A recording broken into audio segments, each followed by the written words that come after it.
Our next speaker is Alex Cutler. Alex is the CEO of the Green Building Council of New Zealand. As you're probably aware, its role is to encourage the design and construction of buildings which are more sustainable, warmer, less energy intensive, less demanding of our environment. In fact, interesting point to note is Sarah is housed in one of the greener buildings of Christchurch. So, but a key question I think that comes up in respect of this, which we're going to ask Alec to touch on, is in an environment where costs are rising, and the CBD is particularly affected by that issue, is green also an affordable outcome in a redeveloped CBD? So, Alex.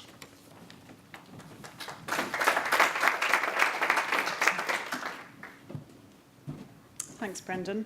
Thank you for giving me the opportunity to speak. I have to say, Tim, that was absolutely fantastic. I really enjoyed that because it makes it all clear now why it's not happening.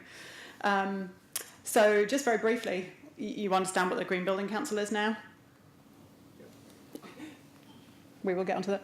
You know that lots and lots of buildings, still a few still coming down. You remember the Share an Idea campaign, and so I was a little bit distressed to hear this morning when Joe said there is no vision, and I thought, but there was a clear vision, and it's kind of, we need to remember what that vision was. And that's some of the pictures of what it's going to look like.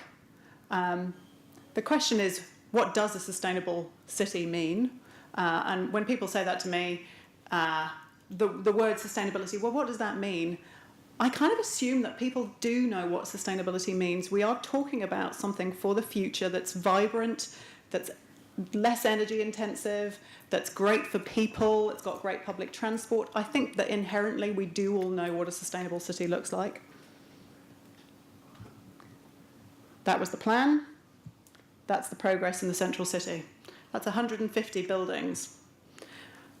And, you know, when I was preparing this, I said to one of my staff members, but they're going to ask me how many of those are green.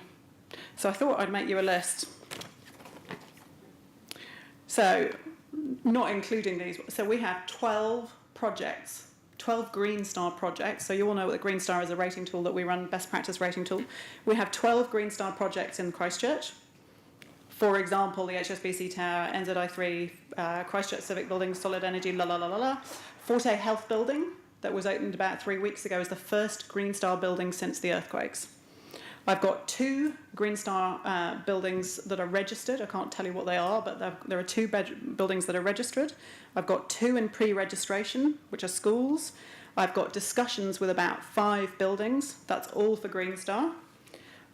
You also are aware of BASE, Building a Sustainable Environment. We also have a slightly above code tool, which some call wishy-washy, but it's for those property developers who are not at all interested in green and who want to be doing a little bit of stuff. I've got 2 registered. I've got 12 using BASE, but they're not actually registered because we have a slightly different process. They don't have to do it till the end.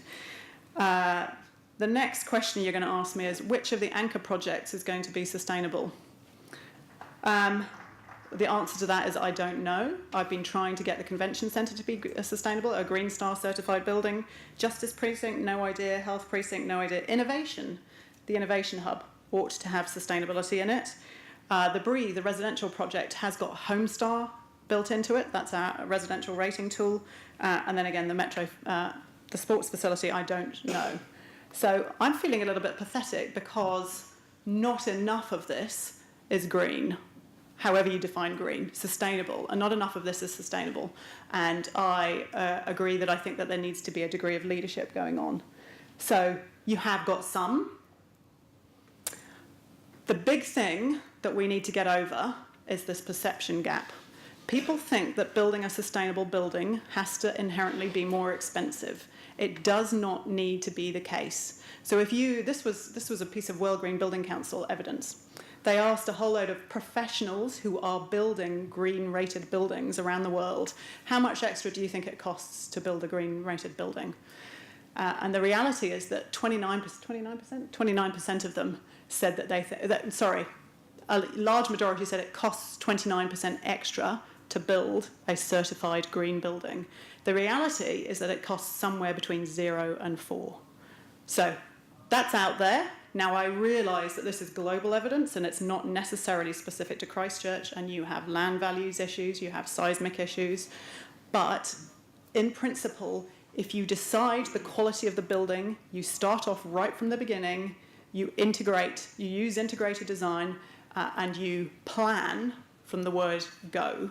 You do not design right at the end and then try and add on a certificate. Why would you do this? It does not make sense to me that you would build back. And so when I heard Peter Townsend saying this morning that people are building in betterment, I bloody hope so. I'm not convinced, but I really do hope that we are.